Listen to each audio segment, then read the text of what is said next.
저 이제 본론으로 들어도 될까요? 하시죠.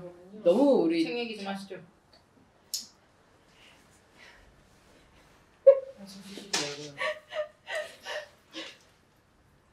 저는 이 책을 그 서울 어바니즘 하면서 같이 한번 이렇게 그 뭐지? 네. 세미나도 하고 막 네네. 그 사람이 이 사람이에요? 같은 사람이에요? 아닙니다.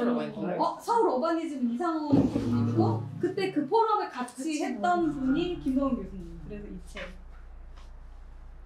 그래서 서울해법이랑 서울 어바니즘이랑 어떻게 접근이 다르고 서울을 바라보는 관점과 이해하는 구조가 어떻게 다른가. 근데 저는 지금 이걸 보면 그렇게 다르지 않다라고 느껴져요. 그러니까 저 서울 어바니즘 내용 잊어버렸어요. 그렇죠.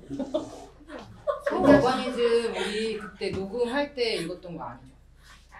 읽었어요. 녹음할 때였나? 녹음은 안 했었던 거 녹음 안 했던 거 같아요. 서울 어바니즘 작년에 우리 제가 그 되게 그 녹음한 책을 아, 편집을 하기 때문에 그래요? 되게 머릿속에 막 뇌리에 박혀있는데 그거는 하기 전이었던 것 같아요. 그렇게 되셨어요? 서울 어바니즘이?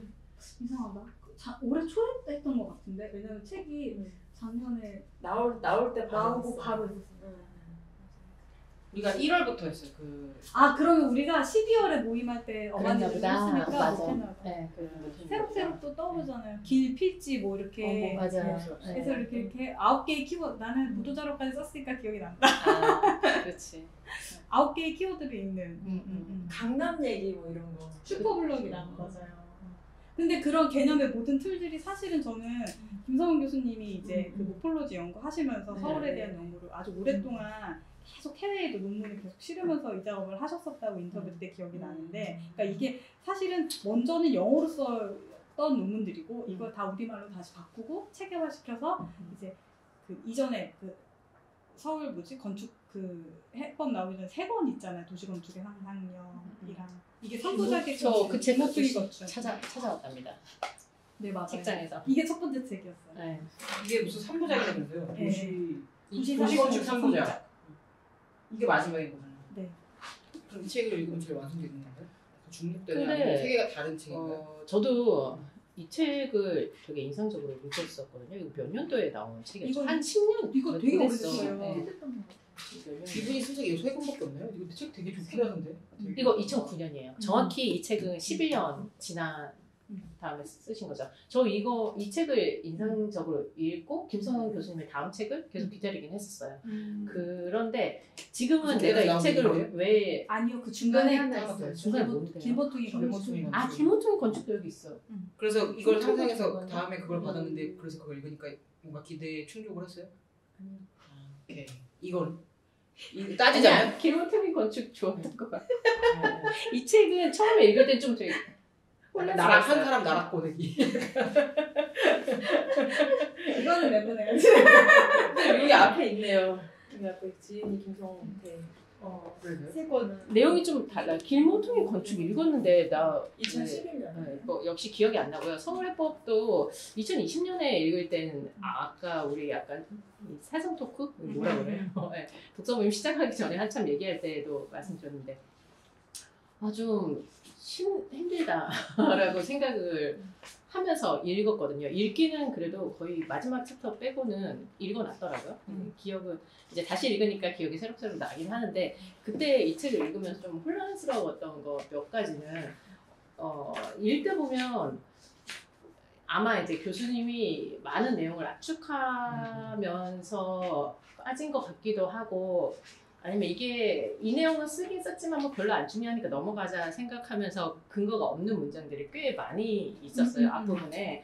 예를 들면 뭐 중국 장안과 베이징 교토와 차별되는 역사 도심의 특성이다 이런 거. 근데 그 내용이 도대체 뭐가 차별된다는 건지 이런 것들이 잘 모르겠고, 그러니까 지배층의 집터의 위치, 필지 크기, 길과의 관계는 조선사회의 위계와 공간 서열화를 드러난다고. 근데 궁금하잖아요. 굉장히 궁금한 문장을 던지시고 그 뒤에 내용이 없어요. 이런 게 꽤 많이 있어. 뭐 42페이지만 봐도 안팎의 경제적 가치가 지금 이 얘기는 뭘 하는 거냐면 인사동 길에서 좀 멀리 떨어진 옛날 사대부 집들, 큰 필지들 같은 것들을 얘기를 하면서 지금은 상업 이 도로 주변이 상업지로서의 가치가 훨씬 크지만 예전에는 더 안쪽에 있는 필지들을 더 중요하게 생각하고 가치가 있다고 생각했다 이런 얘기를 하시면서 뭐 안팎의 경제적 가치가 역전되고 양극화되면서 서울 도심부는 겉으로는 침체한 것처럼 보이지만 실상은 토지주 개발자 서울시 간의 팽팽한 부동산 삽바 싸움이 진행되고 있다? 저 여기에 물음표를 3개를 쳤어요. 뭐 이런 알 수 없는 문장들이 갑자기 나오니까 좀 당황스럽고 40페이지도 좀 이해할 수 없는 내용들이 꽤 있었어요. 아마 이제 교수님은 자기는 이해하고 썼겠지만 전달은 안 됐던 문장들이 중간중간에 숨어 있으니까 읽으면서 굉장히 당황스럽고 그리고 아까도 말씀드렸던 것처럼 이 많은 얘기를 그러니까 이제 한 챕터를 쓰면서 이 챕터에 의도한 내용이 있어. 분명히 있어. 있는데 실컷 이걸 왜 한 권으로 썼을까? 끝부분에 이제 의도한 걸 쓰셨거든요. 근데 이것들이 명확하지가 않아서 계속 혼란스러운 거죠. 네. 예를 들면은 이제 그래서 제가 이걸 다시 읽으면서 1장만 해도 역사도심의 오늘, 서울 그리드 탄생, 서울 안의 신도시, 도려내기와 덧대기 이렇게 챕터를 쓰고 이 챕터에서 이분이 하고 싶은 얘기가 뭐였지? 이걸 생각하면서 쭉 정리를 했거든요. 그러니까 세세한 내용들이 흥미로운 게 꽤 많잖아요. 흥미롭고 아 정말 이랬나? 이런 건 내가 몰랐네 하는 내용이 너무 그러니까 세부적인 내용이 많다 보니까 큰 흐름을 갖고 가기는 좀 어려워서 제가 정리를 해봤어요. 근데 예를 들면 역사도심의 오늘에서는 서울이 재개발이 필요하긴 하다. 근데 이 책이 이제 쓰여진 맥락을 우리가 알잖아요. 이 박원순 시장 시절에 끝부분에 이 책을 쓴 거란 말이죠. 그러면은 그 시대의 재개발, 뭐 재건축 정책이라든지 전체적인 흐름을 보고 아마 자기가 이제 좀 연구한 것과 생각을 그리고 가치관을 같이 넣어서 이걸 쓰셨을 거예요. 그래서 이 책 전체가 제가 생각할 땐 재생을 그래 과연 어떻게 할 것인가에 대해서 내가 한번 좀 정리를 해보자 이런 의도로 쓰시지 않았나. 서울에서 벌어지는 이 많은 일들을 보고 그래서 이제 역사도심 같은 경우도 재개발이 필요한데 이게 왜 사실 재개발이라는 게 어려운지에 대해서 굉장히 구구절절 써있단 말이에요. 그리고 근데 그러면 재개발이 그럼 한다고 하면 구체적인 방향이나 이런 것에 대해서는 없어요. 내용이 딱히 제안은 하지는 않으세요. 왜 이런 문제가 생겼는지 밀도가 뭐 균일하지 않고 뭐 도심 내부에는 왜 개발하기 어려운지 이런 얘기 써있고 서울 그리드 탄생에서는 뭐 소블록 단위의 재생 같은 것이 좀 필요한 것 같다. 여기서는 이런 제안이 있고 서울 안의 신도시에서는 뭐 배타적 대형단지, 신도시 이런 것들이 주택법 때문이다. 그리고 마지막에 도려내기와 덧대기에서는 주택법이랑 도시정비법이 이제 이 도시를 어떻게 만들었는지를 한참 설명을 하시고 이 내용도 사실 굉장히 귀한 내용이긴 해. 근데 그런 법이나 뭐 욕망이나 행정 때문에 우리가 뭐 새로운 제안을 하기 어렵다. 이렇게 하시니까 이 네 챕터의 결론의 위계가 좀 안 맞아서 힘들었던 것 같아요. 읽으면서. 그래서 여기다 내가 뭐라고 썼냐면 왜 두 가지로 안 쓰셨을까?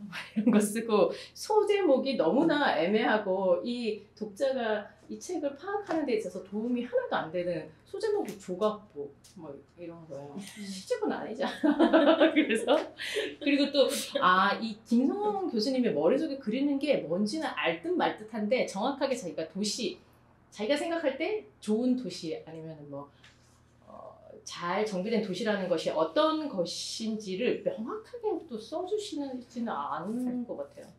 그래서 저는 궁금한 거죠. 머릿속에 그리시는 게 분명히 있는데 어느 부분에 그렇게 딱 대서 쓰신 건 아니라서 그치만 그럼에도 불구하고 이제 세세한 내용들 꽤 흥미로운 게 많죠.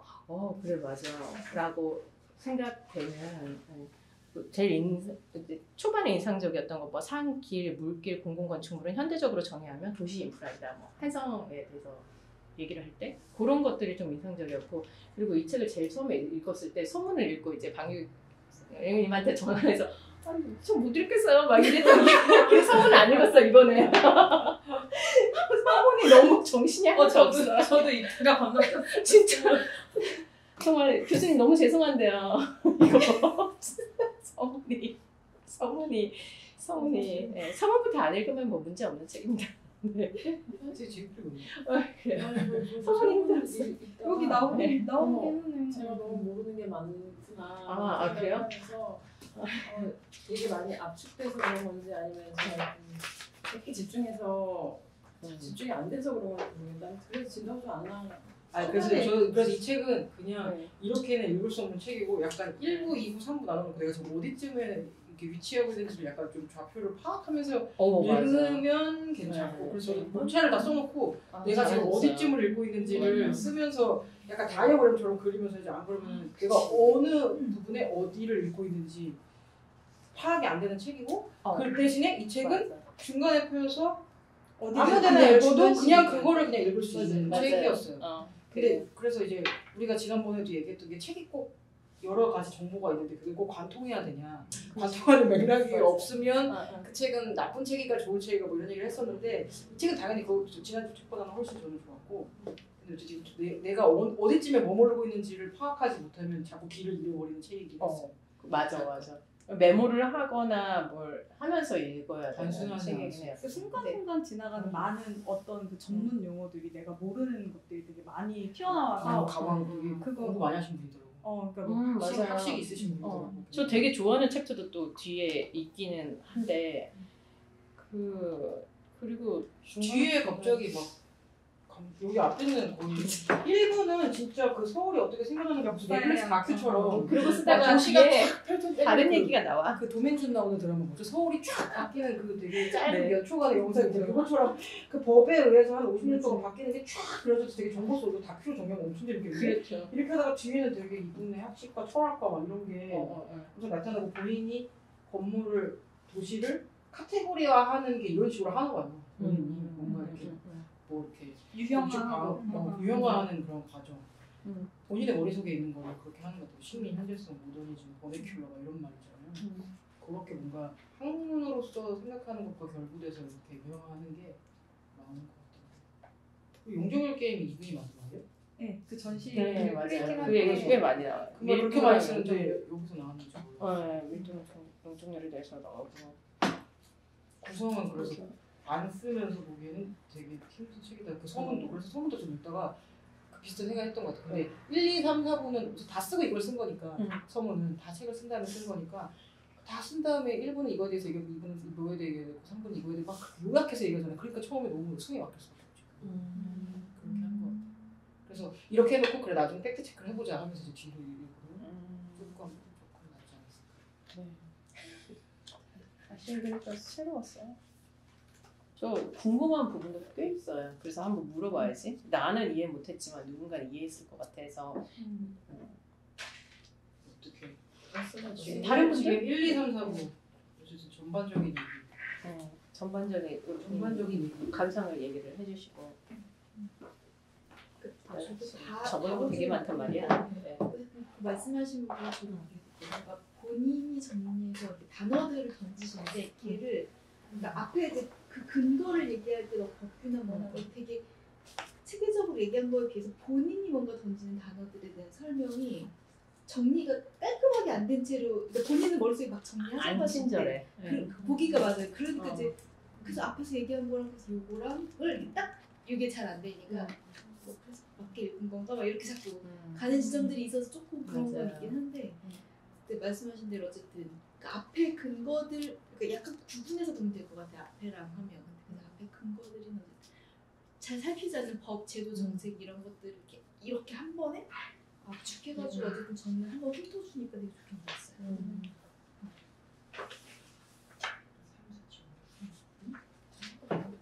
갑자기 사회 보시는 거죠? 자리를 펴고 눈빛이 이렇게 정직하게 말씀드리면서 이번에 이 책을 다 읽고는 못한 상태고 근데 이제 제가 연구하셨던 내용 관련해서 인터뷰를 몇 번을 했기 때문에 그냥 기억을 반추해보면 많은 사람들이 결국 이 김성훈 교수님이 하시는 말씀에서 근거를 해보면 몇 가지 추리는 그 키워드들이 있는 것 같아요. 그러니까 서울은 법과 제도와 어떤 규제에 의해서 만들어진 도시가 맞다. 그리고 그것은 최근 한 5, 60년의 사이, 그러니까 일제강점기, 그러니까 이전에 그 한성에 대한 얘기를 굉장히 많이 우리가 대학교 때 설계 시간에도 배우고 하지만 사실 그 한성은 지금 서울의 너무 작은 부분인 거예요.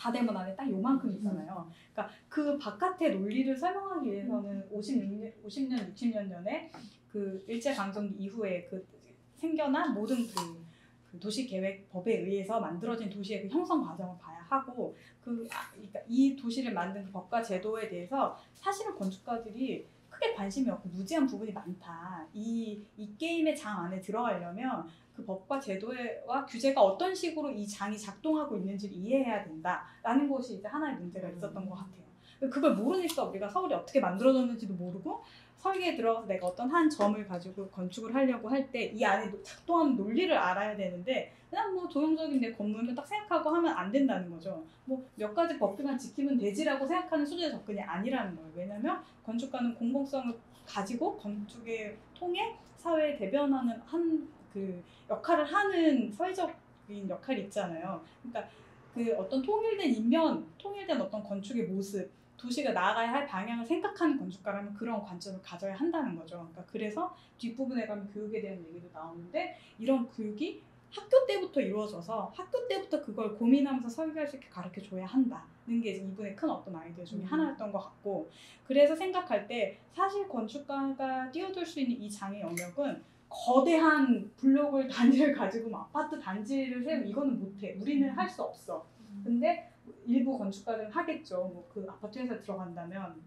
근데 건설과 건축으로 나뉘어 양분된 이 시장 사이에서 이 양극화된 걸 메꾸기 위해서는 중간 건축이 필요하고 이 중간 건축의 장에 뛰어들 수 있는 건축가들이 필요하다. 그런 개념을 이해하고 있는. 그래서 이 중간 건축을 어떻게 잘 만들 수 있느냐에 대한 제도적 개선도 필요하고 건축가의 어떤 건축적 노력도 필요하고 이 여러 가지 사례 안에서 뭐 서재훈 소장님도 나오고 아마 그 누구냐 스위스에서 공부하신 분 스토커리 그러니까 두 분을 그때 얘기하신 게 생각나요. 한국에서 그러면 이 중간 건축 규모의 사이즈에서 자기 역할을 하면서 뛰어들면서 눈에 띄는 활약을 보이는 사람이 누구냐고 물어봤을 때 이 책에 언급된 분 중에 이동준, 그 스토커리 그분이랑 그 서재훈 소장님 이분을 두 분을 언급했거든요.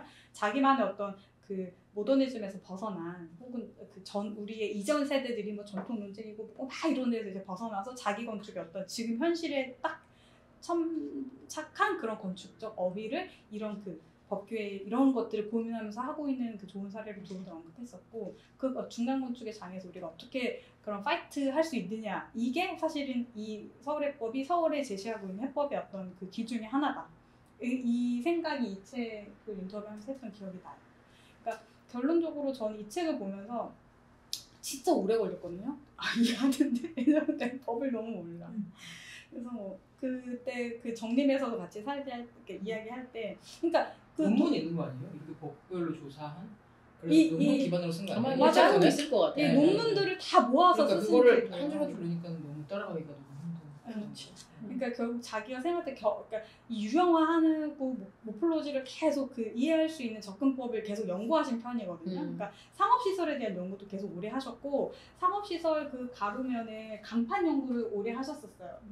그러니까 어떻게 하면 통일된 인면이랑 간판을 가진 도시의 모습을 구축할 수 있나. 제가 학교 다닐 때도 그 연구를 하고 계셨어요. 그 연구실에서. 그래서 청계천 일대랑 있는 거 쫙 연구해서 어떤 식으로 간판을 바꾸면 도시의 경관이 달라지겠느냐 해서 그 제안대로 실제로 다시 이제 그 이렇게 판때기로 이렇게 되어 있는 간판 말고 글자 도드라져 있는 간판이 있죠. 그리고 체계적으로 간판이 딱 만들어진 그 연구를 하시고 그게 이제 아마 실현된 걸로 알고 있어요. 그 연구하면서 또 그런 상업시설뿐만 아니라 그러니까 강남의 그런 슈퍼블럭의 어떤 그런 공간들, 가로변의 공간과 안에 슈퍼블럭 안쪽에 있는 세세한 그런 이게 잘 그 레이어가 위기가 안 맞게 지금 도시계획은 이렇게 그러니까 얘가 원래 자연적으로 형성된 옛 길과 그 슈퍼블럭의 탁탁탁 격자가 이렇게 어거지로 들어가서 이렇게 만들어진 도시 조직의 그 괴리 뭐 이런 것들을 계속 연구하셨던 걸로 알고 또 신도시에 가면 신도시 상가 같은 데서 보이는 인면 연구 하여튼 도시의 풍광이 실제 도시 조직 안에서 어떻게 보여지느냐뿐만 아니라 그 건축적으로 이 공간들을 어떻게 잘 이렇게 조율해 나가냐 뭐 이런 것까지 중간 건축 단계에서 어떻게 해야 되는 이런 연구를 많이 하신 걸로 알고 있거든요. 그래서 아마도 그런 부분들이 이제 이 안에 자기만의 그 어휘로 정리가 되어 있는데 제가 알기로는 이렇게 지금 다시 읽어보니까 앞부분 조금 다시 읽어보니까 이렇게 막 후루룩 넘어가는 문장들 있잖아요. 그게 근데 다 물어보면 다 답을 할 수 있을 만큼 정확한 근거들이 있었던 거예요. 그래서 편집장 잘못했네. 왜 더 채우라고 안 했을까? 근데 너무 두꺼워. 그렇게 채웠으면 이제 한국건축 유전자 있죠. 한 3권짜리 책 이렇게 나왔어요. 그렇지. 좋아한다. 그래서 근데 이제 알아볼 사람들은 알아볼 거라고 생각하시고 넘어간 부분들이 많았을 거다라는 판단이 1차적으로 들고 책으로 하는 거 묻는 것만으로 의미가 있으니까. 그래서 이제 대표적으로 책에 이런 게 없으면 되게 싫어하시는구나. 비약 점프하는 거 되게 싫어하는 충분한 소리야. 주장을 충분히 뒷받침할 수 있는 이유를 왜라고 그런 물어보면 거. 대답할 수 있는 책을. 하여튼 그랬던 기억이 납니다. 그래서 제 머릿속에 이 책은 그런 법과 제도에 우리가 무지하니까 이걸 알아야 된다. 1번. 그리고 두 번째는 중간 건축에서 건축가가 할 수 있는 것은 무엇인가. 근데 그 중간 건축을 생각할 때 항상 여기 뒤따라서 도시에 답이 있다를 썼던 박기범 이제 그분의 책이 떠오르는 거죠. 중간 건축을 다른 식으로 이제 규정하잖아요. 그리고 여기서는 건물 단위의 중간 건축을 말하는데 이쪽에서는 그 용적률 게임이라는 것이 단순히 한 개별 건물만이 아니라 이제 필지와 필지가 합필하는 경우에서 또 다른 식으로 작동하게 되고 이 용적률 게임을 피하기 위해서 그 업자들이 다른 해법을 또 내잖아요. 그런 식의 그 서울이 그러니까 이게 약간 유기적인 생태계는 맞는 것 같아요. 이렇게 잘 자라고 있는 건지 모르겠지만 이런 식의 그런 해법들을 찾아나갈 그러니까 좋은 해법 우리가 찾아나가야 할 의무가 우리에게 있는 거겠죠. 그러니까 법과 제도를 허점을 파고들어서 이익을 취하려는 경제적 이익이 이렇게 몰두되어 있는 건축가들이 한편에 있다면 지금 이렇게 자라나고 우리가 교육해야 하는 세대 안에서는 그걸 이렇게 유용하게 잘 활용하면서 도시를 건강하게 만들어 나가려고 하는 담론이 또 필요하니까. 근데 이 두 가지 이 책이나 그러니까 세 개의 책을 생각해 보면 서울 어바니즘, 서울해법 그리고 동네 답이 있다 이렇게 세 개를 놓고 보면 서울 어바니즘은 약간 추상적으로 아름다운 서울의 어떤 그 서울의 도시성을 이렇게 약간 물리적으로 정리해서 설명한 책 같아요. 그러니까 서울이 이렇게 너네가 뭐 생각할 땐 정신이 없는 도시 같지? 근데 그렇진 않아. 이 안에 어떤 체계와 규칙이 있어. 그걸 약간 그 물리적인 단계로 쪼개서 생각할 수 있어. 땅의 문제, 필지의 문제, 그 길의 문제, 그게 이제 이렇게 구획이 되면서 블록으로 커지고 블록이 또 도시가 되고 이게 도시계획이랑도 연결이 되고 자연환경이랑은 또 어떤 식으로 연결이 돼서 한강 같은 큰 스케일의 자연이나 큰 뭐 북한산 이런 산의 스케일의 자연과 도시가 어떻게 만나고 있는지 이런 걸 너네가 보면 서울이 굉장히 재밌고 특별한 도시라는 걸 알게 될 거야 라는 얘기가 좀 있었던 것 같아요. 근데 이제 그건 약간 해법이 없거든요. 그러니까 문제는 지적하는데 뭐가 문제야. 그러니까 작은 건물과 건물 사이에 이렇게 진짜 그 책 생각 안 난다. 나 지금 계속 찾고 있는데 챕터가 좀 잘 정리되어 있던 것 같고 이격되어 있는 그 사이사이 공간이 이게 제도 때문에 아니 그 책은 그런 거 기억나는데 논조가 기억이 안 나요. 서울을 되게 칭송하는 책이었나요 그게? 문제를 지적하는 책이었나요 그게? 아니 그냥 서울이 어떤 이렇다? 식으로 만들어졌다? 그러니까 지금 서울이 가지고 있는 도시성의 분야를 건축가 입장에서 이제 분석한 거죠. 분석이 맞아요. 그러니까 분석한 거. 네, 근데 이제 그것도 역시 한양 시절의 거랑 그리고 이제 강남 슈퍼블록으로 개발되면서 서울이 확장된 시절의 그 도시에 대한 접근이랑 이런 게 달라요. 어디 책 찾으러 가시는 줄 알았어요. 네, 그래서 세 권이 있는데 서울 어바니즘과 하나가 뭐라고요? 동네 답이다. 근데 저는 사람들이 요구하는 어떤 그래서 우리가 서울을 뭐 어떻게 해야 되는데 라는 질문에 가장 가까운 건 저 책이라고 생각해요. 왜냐면 이분은 행정 실무를 하고 실제로 어떻게 해야 되는지 인허가가 어떻게 되고 그 건물이 그럼 그렇게 안 지어지려면 너네가 말하는 식의 그런 근생이 싫으면 뭐 이런 식으로 정비를 하고 바꿔야지. 그리고 이걸 하려면 예를 들어서 그 법과 규제라는 건 사실상 개인이 바꿀 수 있는 게 아니잖아요. 그러니까 그런 어떤 그러면 단계가 서울 어바니즘에서 조금 더 구체한 게 이거고 진짜 실제로 실무로 가면 저렇게 보면 될까요? 순서가? 약간 제가 생각할 때는 우리가 어떻게 해야 돼? 라는 질문을 던지려면 그거에 대한 책이 있어야 되고 약간의 더 딥한 해석이 있는 거고 맞아요. 저기서 실제로 어떻게 실현해야 될지 동네 답이 있다 해서 이제 끝나는 거죠. 재밌다.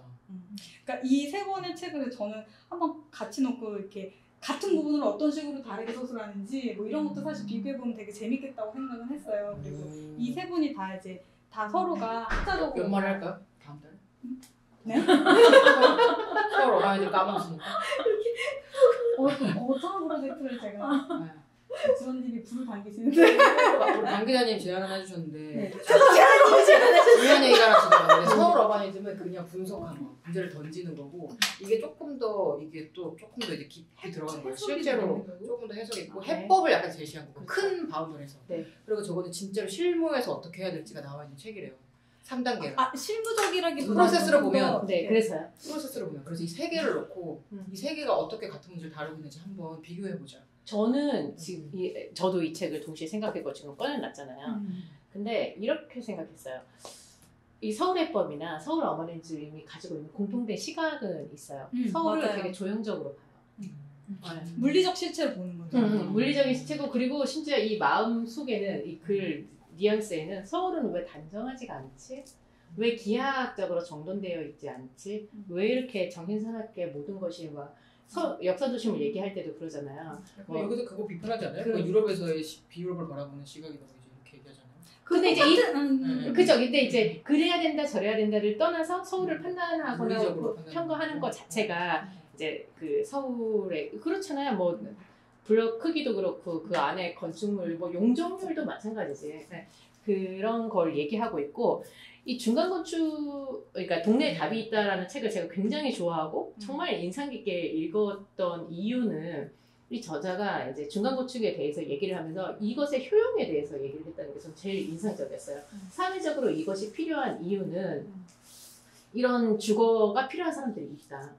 꼭 아파트 아니고 꼭 뭐 아니라도 모두가 똑같은 경제적인 능력을 가질 수가 없는데 그러면은 이제 아파트까지 가지 않더라도 좀 더 작은 규모의 아니면 이런 형태의 주거를 필요한 사람이 있다는 건 너무 확실한데 이 모든 걸 다 아파트로 올릴 수 없는 이유가 그것이고 예, 그래야 이제 그러면 그 사람들한테도 적절한 좋은 주거지를 만들어줄 의무가 있다. 이런 식으로 논조가 가는 것이 저는 굉장히 인상적이어서 이 책을 지금도 좋아하거든요. 이 사람은 그러니까 보는 시각이 일단 기본 다른 거죠. 이분은 당연히 건축을 전공하지 않았고, 건축 전공 안 했잖아. 건축 죄송합니다. 건축과 도시설계 전공이니까 뭘 교수님 제자. 일이 선배 들으면 되게 속상할 텐데. 죄송합니다. 건축학과 건축학 맞아 전공했고 아니야. 업무를 이제 공무원으로서 실무를 그런 쪽에 일을 하시지 않아서 그런 실무도 하셨어요. 건축 관련 제가 이번에 입학했잖아요. 아니면 잘 지워서 모르겠어. 이 시각이 왜 다른지 모르겠는데 근데 어쨌든 가치관이 그러면은 이렇게 얘기할 수 있어요. 가치관이 다르다. 이 도시를 바라보는.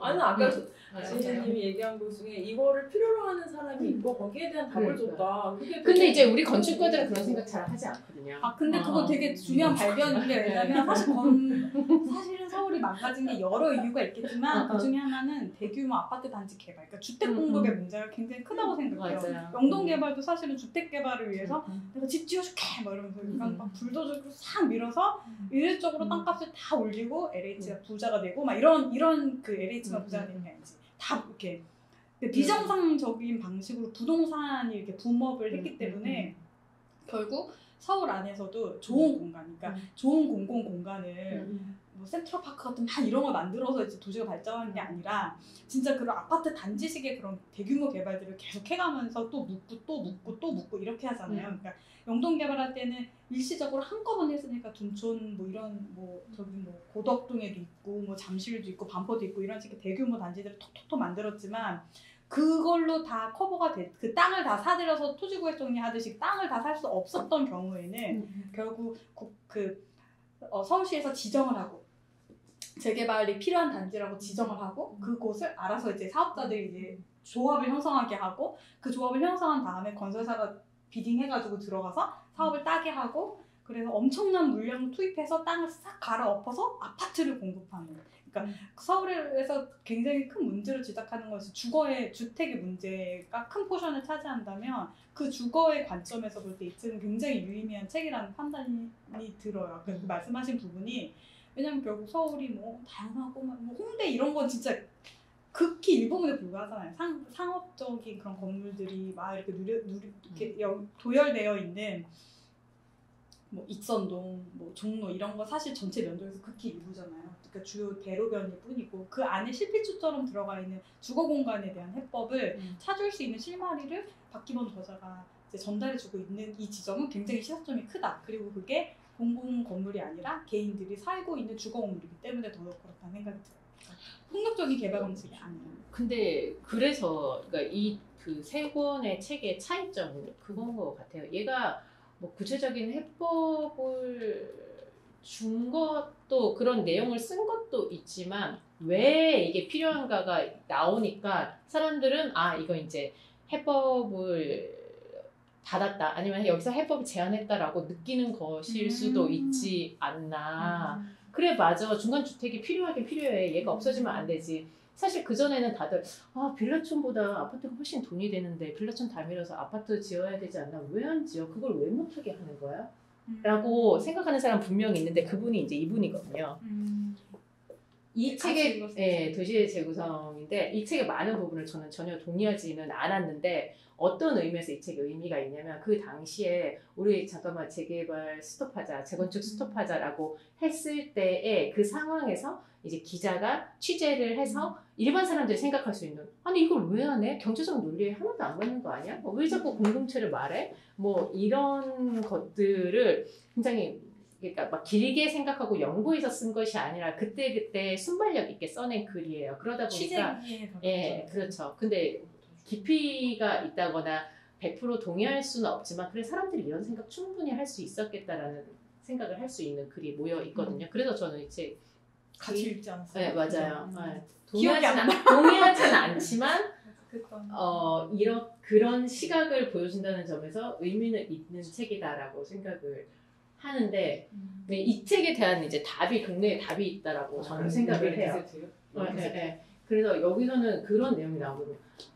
아니 경제적으로 훨씬 더 효용이 있는 건 아파트고 사실은 뭐 변하지 않는 거 아니냐. 왜 그걸 못하게 하냐. 뭐 이런 얘기들에 대해서 이거 좀 더 구체적인 사회적으로 사회 전체를 봤을 때는 이게 왜 필요한지에 대해서 얘기를 해서 저는 의미가 있다고 생각하고 서울 해법과 서울 어바니즘은 그 두 개는 좀 비슷하게 묶어갈 수도 있을 것 같아요.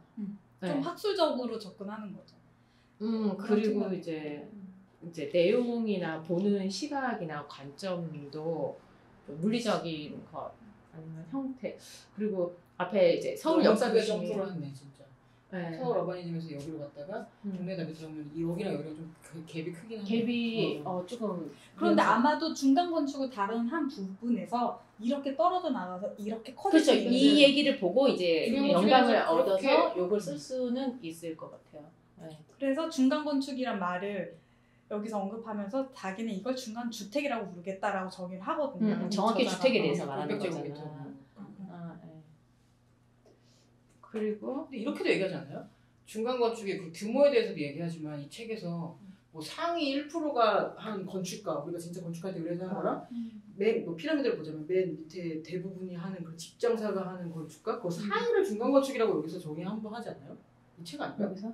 여기에 그런 건축 시장이 있다고 말. 영주물의 중간을 말하는 거 아니었어? 아니요. 600제곱미터를 중간 규모에서 한번 얘기를 하고 규모에서 규모에서도 얘기하는데 그 중간 규모의 시장에 뛰어들 수 있는 건축가들도 이렇게 아주 이렇게 약간 위계를 짜면 그 중간에 있는 젊은 지금 막 하는 그런 건축가들 있잖아요. 30, 40대 이제 막 개소한 이런 사람들이 이런 데 들어가서 실험도 해볼 수 있고 저것도 해볼 수 있고 자기 걸 이렇게 해볼 수 있는데 그 시장이 여기에 있다는 거죠. 그 이야기가 이제 너무 비싸게 설계비가 책정되면 이 사람들 클라이언트가 개탈 수 없잖아요. 그러니까 이제 이런 사람들이 사실 여기 뛰어들어서 이게 조금 더 뭐랄까 다양하고 건강하고 튼튼하게 만들어지면 더 좋은 중간 건축이 많아질 거고 그럼 우리 도시의 어떤 전체적인 질이 올라가지 않겠느냐. 건축과 도시의 질이 그 이야기를 이 책에서 했었던 것 같아요. 그러니까 막연히 중간 건축이 나쁘다 이렇게 뭐 이건 좀 질이 안 좋다 이렇게 설명하는 게 아니라 그 얘기가 아니고 중간 건축 규모로 얘기하는 게 아니라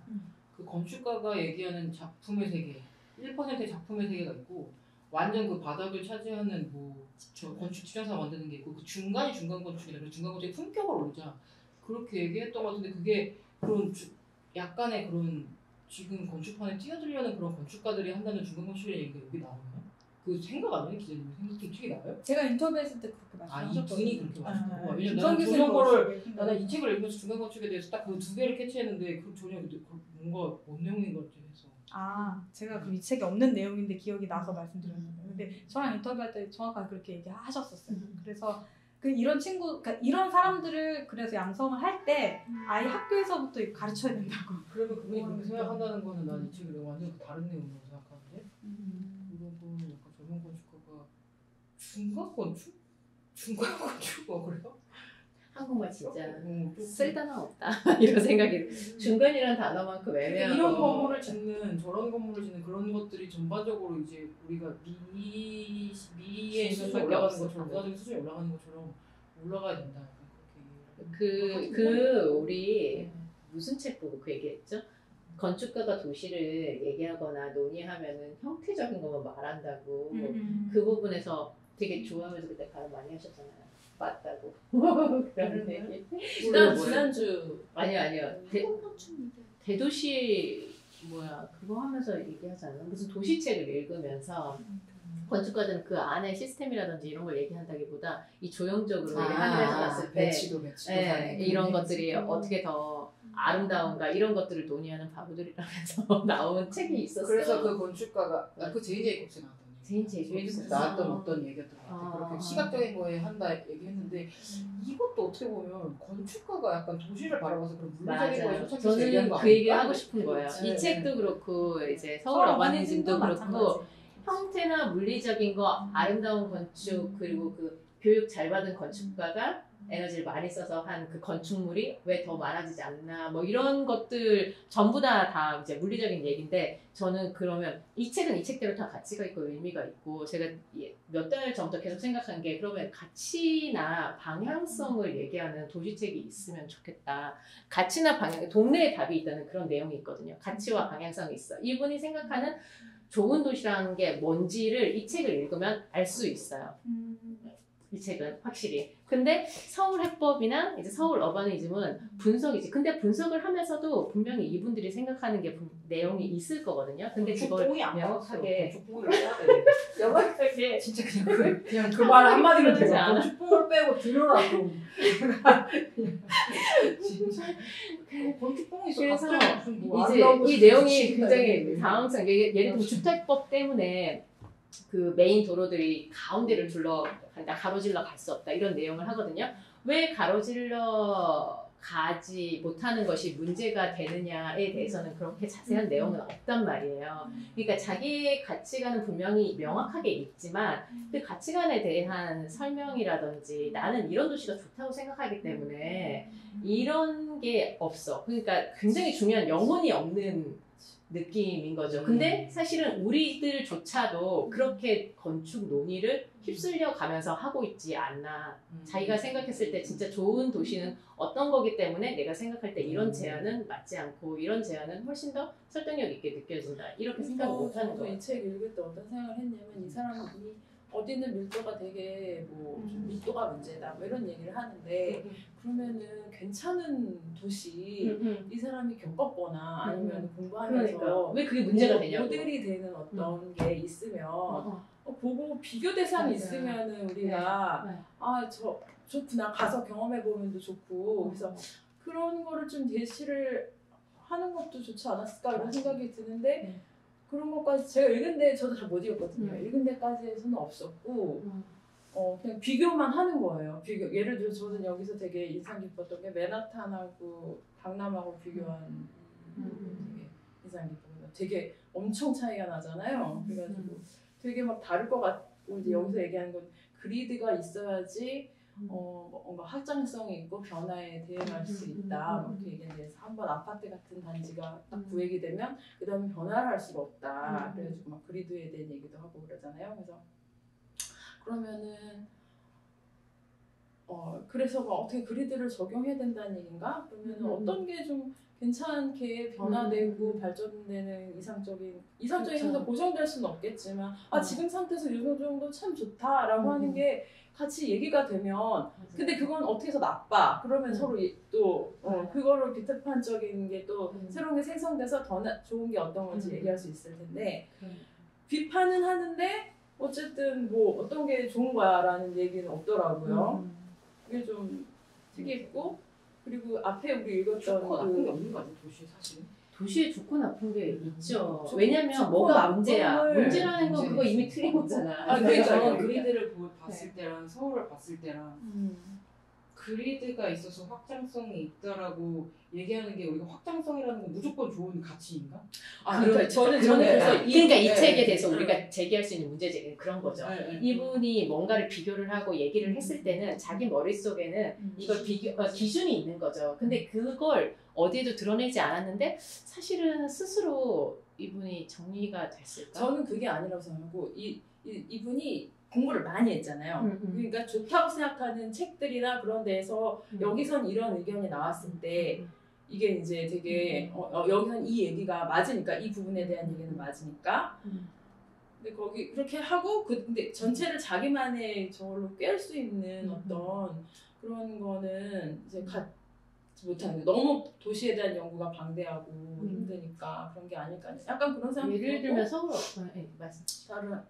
다른 한편으로는 이제 제가 앞에 우리가 읽었던 무엇이 도시 얼굴을 만드는가라는 책하고도 되게 대조적으로 비교가 됐는데 그 책은 그야말로 시각적으로 우리가 보이는 것들 관광객의 입장에서 막 드러나는 것들에 대한 얘기라면 이거는 도시에 우리는 잘 인식하지 못하는데 알게 모르게 법과 관련해서 이렇게 만들어져 있는 거에 대한 얘기를 하고 있잖아요. 그러면 이런 부분에 대한 것도 정말 좀 알아야지 우리가 도시에 대해서 예를 들어 좋은 도시에 대한 얘기를 했을 때 좋은 도시는 이 사람이 얘기한 어떤 틀로서 한번 분석해 봤을 때 그리고 법이라든지 이런 거를 같이 적용해가지고 이런 방향으로 만들면 좋겠다 뭐 그런 쪽으로는 이렇게 좋게 만들어 볼 수 있는 방법이 될 수 있지 않을까 그런 생각도 하나 들었고 그리고 아베분이라고 막 페이지가 118페이지 보시면 아베분이라고 상상 속의 도시를 학생이 스튜디오에서 만들어서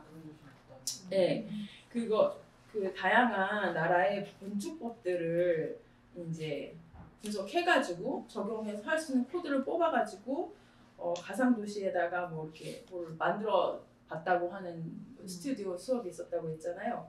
그래서 저도 막 이렇게 생각했거든요. 다른 나라의 법들은 어떨까 너무 궁금했었는데 이런 식으로 이렇게 비교해서 하는 스튜디오 공부를 하면은 되게 많이 공부가 될 수도 있고 많이 알 수 있겠구나. 그래서 저 이 책 진짜 되게 너무 읽으면서 되게 좋았어요. 제가 도시에 관해서 궁금했던 부분에 대해서 어쨌든 간에 이분이 막 굉장히 많은 자료를 만들어서 정리를 해서 만들어주신 게 있어가지고 꼼꼼히 다 못 봐가지고 저도 그냥 어쨌든 정보의 학습의 교과서적인 뭐가 있는지 어떤 법이 있었는지 이런 걸 아는 용도로서는 좋았는데 뭐 물리적인 거를 지주로 얘기하고 하지 않았다 이렇게까지 저는 생각을 거기까지 못 가서 어쨌든 이런 거구나. 그리고 그 뭐 테헤란로 공원사로 뭐 이렇게 로 있잖아요. 그 강남의 격자구도 그 외곽으로 갈수록 그 도로의 성격의 가운데로 모르고 똑같은 보이지 그런 거를 보는 방법? 약간 그런 것도 너무 재밌었고 첫 번째 1번 챕터는 그냥 저는 이렇게까지는 약간 못 가는 것 같아요. 근데 아까 다시 잠깐 거기로 얘기를 돌아가서 그래서 뭐가 좋으냐고 했을 때 뭐 확장성이 없어서 거기가 더 좋다는 식으로 많이 얘기를 했다면 뭐 이런 얘기 있었잖아요. 무슨 농병률 게임인가 무슨 도시비엔을 해서 외국인이 우리나라 거를 보고 여기서의 뭐 토속성은 뭐야? 여기서의 버네큘러는 뭐야? 뭐 이런 거 했을 때 그런 게 꼭 있어야 되나? 그거는 꼭 우리 뭐 한국에 대한 뭔가 유럽이 비유럽을 보는 관점 아니냐? 뭐 이런 식으로 반박하기도 했잖아요. 그러니까 아까 그 확장성이 아니고 그러니까 슈퍼블럭이 돼버리면 그게 딱 굳어지면서 그 다음에는 이제 그게 다른 걸로 대체될 수가 없고 그대로 고정이 된다. 그 얘기였었어요. 아파트. 그 얘기가 확장성인데 근데 그러니까 그래서 저는 그 얘기를 듣고 이거를 막 띄엄띄엄 읽었지만은 그럼 이 사람은 어떤 도시의 기준이라는 게 없다고 생각하는 게 이 사람 생각 아닌가요? 근데 궁금한 게 여기 그러니까 역사 도심에 대해서 얘기를 하면서도 이런 이유 때문에 역사 도심이 개발되지 못한다 이렇게 썼어요. 그러면은 왜 개발돼야 되는지 그런 내용들은 빠져 있단 말이죠. 그리고 그 이제 서울 어바니즘과 이 책이 약간 보는 시각은 비슷하다고 생각하는 서울 어바니즘은 초반 첫 부분을 읽으면서 제일 이제 이상훈 교수님한테 여쭤보고 싶었던 것이 이제 미국 서울은 정형적이지 않은 그런 도시 외관들이 뭐 정리되지 않았단 말이죠. 유럽은 뭐가 정리되고 뭐 되고 이렇게 했는데 그러면은 그게 훨씬 더 좋은 거라고 생각하세요? 왜 좋은 거라고 생각을 하세요? 만약에 서울이 그거 지금보다 훨씬 더 정리된 풍경이었으면 어떤 점이 우리한테 이점이 있었을 것 같은지 그런 것들을 좀 물어보고 싶었어요. 그러니까 이제 이분이나 그분이나 당연히 정형적으로 정리된 도시가 아름답고 좋다는 기준을 가지고 지금 이 책을 쓰고 계신 건가라는 생각이 들 정도로 이 책 앞부분에도 우리 그러니까 난 가치 판단 없이 썼는데 가치 판단 없이 쓸 수가 있나. 그 한양 도성의 평면 또 이게 약간의 뭔가 해서 꼭 뭐라 그러지 기하학적인 도시가 아니다 이렇게 내용을 썼잖아요. 아니야 나 그거 좋다 나쁘다 생각 없이 쓴 거야. 그치만은 기하학적인 형태가 아니라서 서울이 가지는 특징은 뭐고 그리고 이제 그 이후에 이거 발달할 때 어떤 것들이 다른지 그리고 기하학적으로 그런 발달된 그런 옛날 도심 같은 것들은 그럼 어떻게 다른지 이런 질문이 이제 계속 드는 문장들이 내용이 꽤 많아요. 그래서 이 책을 읽을 때 아마 시간이 좀 더 걸리고 생각거리를 많이 주셔서 좋은데 한편으로는 그런 내용만 좀 빠져 있어서 그럼 과연 이 글을 쓴 사람은 문제라고 생각했을 때 뭐가 안 문제인 도시 어떤 도시가 이런 것이 문제가 해결된 거라고 생각하시는 걸까? 이런 질문을 계속 가지고 책을 읽게 되는 것 같아요. 분석이라는 게 정말 가치관 없이 분석할 수가 있을까? 없어도 약간 너무 아파트가 많은 거에 대한 좀 줄여야 된다 이런 생각하고 있는 거 아닌가? 약간. 근데 그거는 이제 더 이상 해결할 수 없다고 뭐 그런 게 나온 것 같아. 이게 더 이상 아까 얘기하신 막 그 블록이 막 대개발해서 그거를 인프라로 만드는 게 아니라 단지를 다 개발해버리고 지금 말씀하신 그런 것처럼 이제는 아파트 싫어 이거 고쳐야 되는데 그만 이렇게 개발해야 되는데 이제 도시 관점으로 해야 되는데 이제 이거는 진짜 그냥 안타까울 뿐이고 협법이 없으니까 그거 그만해야 되는 거 이 책에서 나온 내용 아니야? 나 그 얘기를 어디서 들었지? 이 책에서 나온 아파트 개발을 어떻게 할지를 논의해야 된다 이런 얘기. 근데 나 답을 얻고 싶긴 하잖아. 그래서 해법이라고 생각했으면 벌써 여기 가치가 있는 거잖아요. 그죠. 이거는 왜 이렇게 생겼는지 해법. 일은 그렇지 않아요? 이게 왜 서울이 이렇게 생기게 되었는지에 대한 그거를 해석하는 방법. 네. 해결하는 방법이 아니라 해결법이 아니고 나는 서울 해법이 뭔가 답을 줄 것 같은 그런 생각으로 왜 이렇게 생겨? 진짜 왜? 아니야. 근데 이 뉘앙스는 나름대로 해법이나 제안을 하고 계세요. 하고 계세요. 내가 얘기했잖아요. 반은 해석법이고 뒤에는 해결법이거든. 왜냐면 이 사람도 마지막에 그거를 뭐 아름다운 것은 질서가 있다. 아름다운 것은 방법과 패턴이다. 그래서 어느 정도 우리가 뭐 근데 도시는 어떻다. 도시는 비규칙적이고 규칙의 연속이긴 하지만 그래서 그게 또 하고 싶었던 얘기죠. 저는 그 챕터가 좋았거든요. 재밌게 읽었어요. 그러면 그 챕터가 사실 재밌었어. 앞으로 갔었어야 돼. 그렇지 않아요? 근데 내 시각은 이래. 나는 도시를 보는 시각은 도시가 아름다워야 된다는 이제 전제 앞에서 그 아름다움이라는 건 난 규칙과 패턴의 반복이라고 생각을 해. 그래서 우리 도시가 어떤 면에서는 아름답지 않은데 뭐 이렇게 해서 얘기가 됐으면은 그러면 이 교수님의 가치관인 거잖아요. 가치관이 그걸 드러내고 싶지 않은 거지. 대놓고 왜 뒤에 이렇게 숨겼냐고 잘 쓰신 글인데 공감을 하면서 읽었어요. 그러니까 왜 그걸 숨기고 싶을까? 왜 정말 객관적일 수는 없죠, 당연히. 네. 그러니까 책 앞부분만 읽는 사람은 절대 모르게.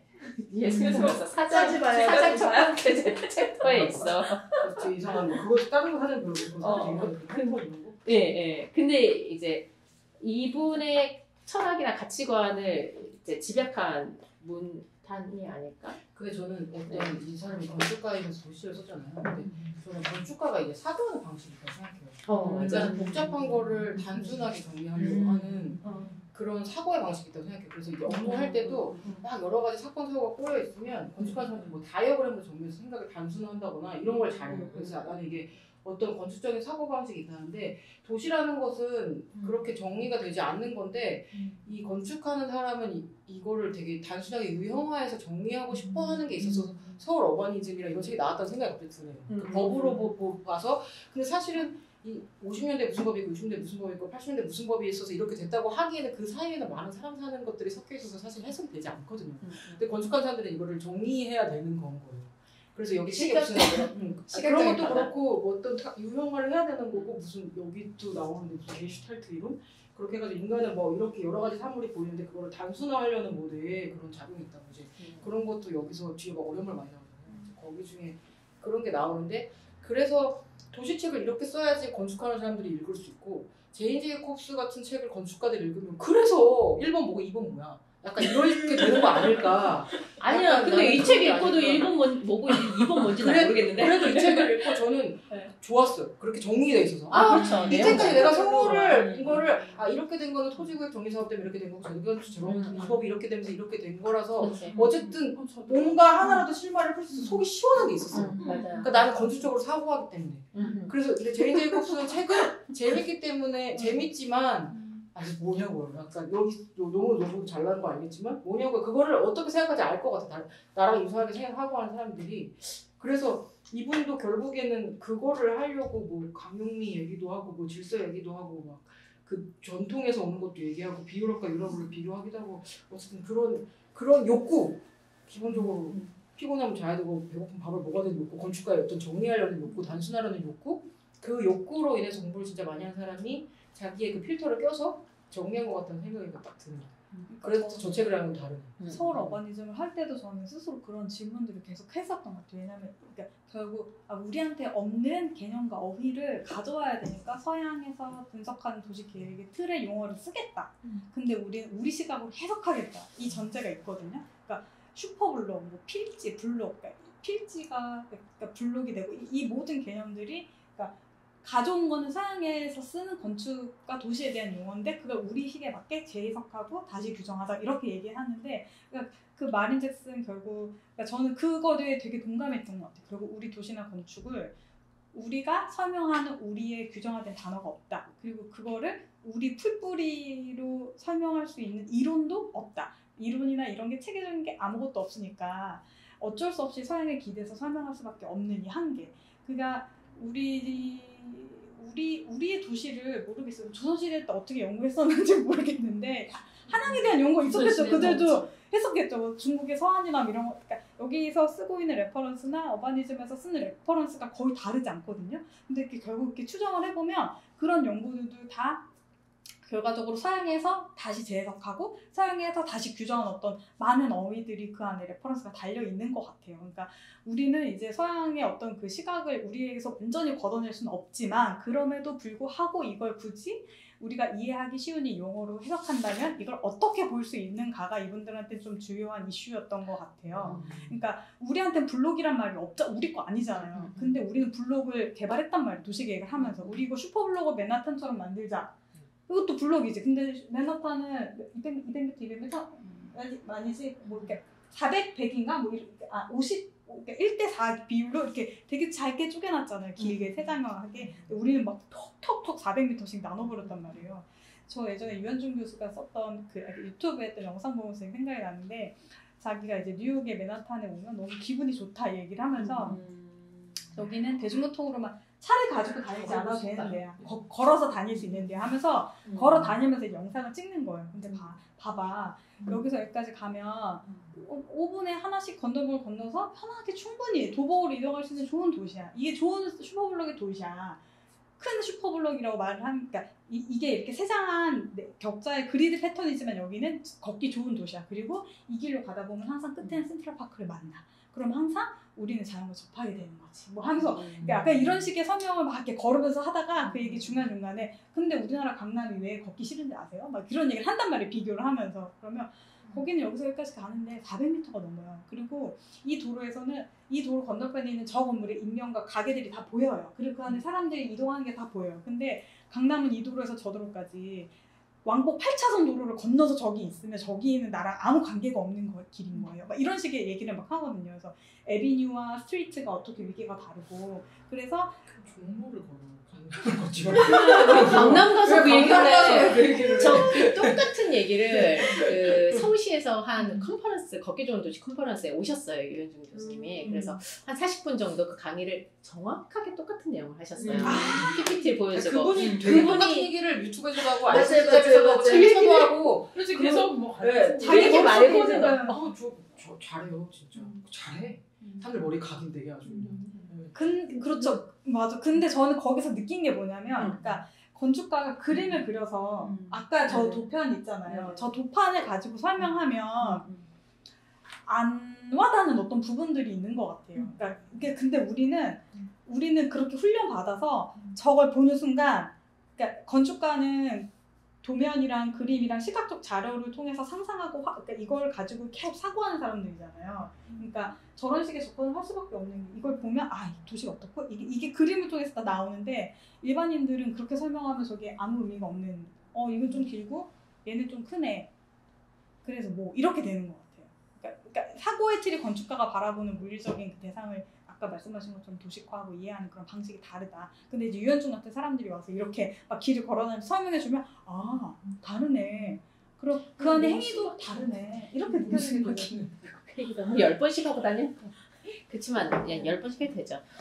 저 서울 어바니즘이랑 이제 서울학부 계속 반복해서 계속 생각하면서 이 얘기를 하게 되는 것 같은데 서울 어바니즘을 읽었을 때는 물론 누락된 정보가 많긴 해. 하지만 저는 그 책이 좋았던 점은 서울을 한번 이렇게 쭉 내려다보게 되는 책이라서 저는 좋았거든요. 그래서 이 책은 건축과 학생들이 한번 읽으면 서울을 전체적으로 조망하게 되는 것 같다. 서울은 뉴욕보다 훨씬 큰 도시잖아요.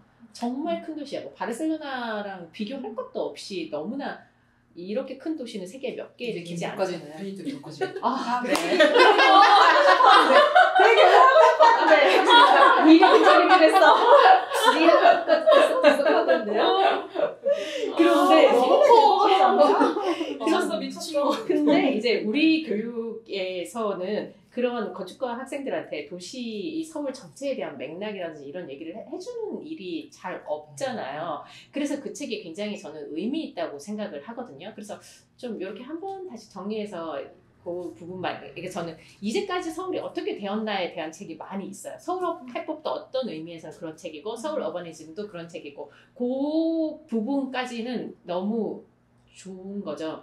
그 서울 어바니즘 책은 전 읽고는 이런 책은 정말 필요하다고 생각했던 이유는 예를 들면은 제가 석사과정에서 바르셀로나에서 공부를 할 때는 바르셀로나가 이 도시가 어떻게 생성됐고 지금까지 뭐 어떤 형태를 가지고 있고 전체적으로 보는 시야를 일단 만들어주고 시작을 하거든요.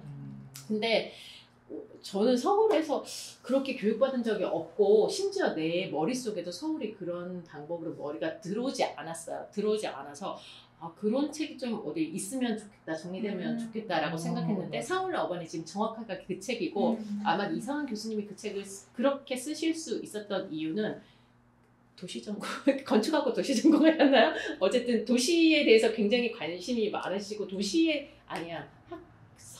석사를 어디 도시 하셨나 그럴 거예요. MIT에서 하셨어요. 예. 그래서 그런 시야가 있어서 약간 이상한 교수님의 책은 건축가이긴 하지만 도시하는 사람들의 시각이 더 있고 더 크다는 생각이 들었었어요.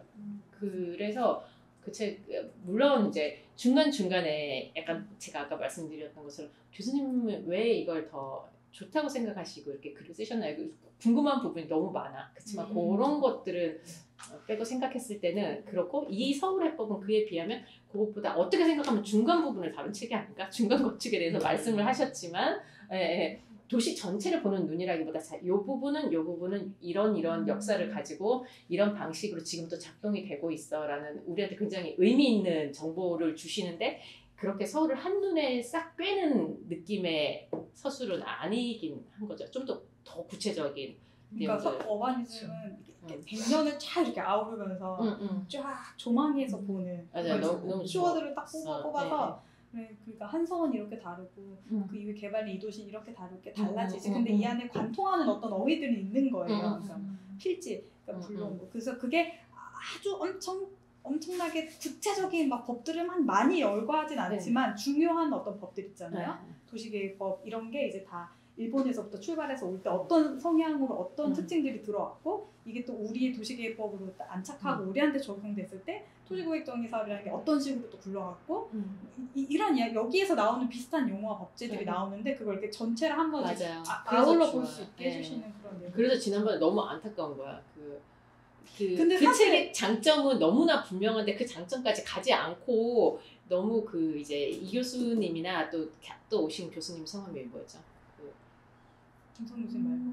김성훈 교수님 말고 박혜석 교수님. 박혜석 교수님 오셨는데 그분의 시각에서 생각하는 이제 이런 시각은 아니었던 거예요. 그분은 지금 당장 우리 도시 해법 약간 이런 세세한 거 자꾸 이제 그분들이 이런 내용에 굉장히 집중을 하시잖아요. 블럭과 요런.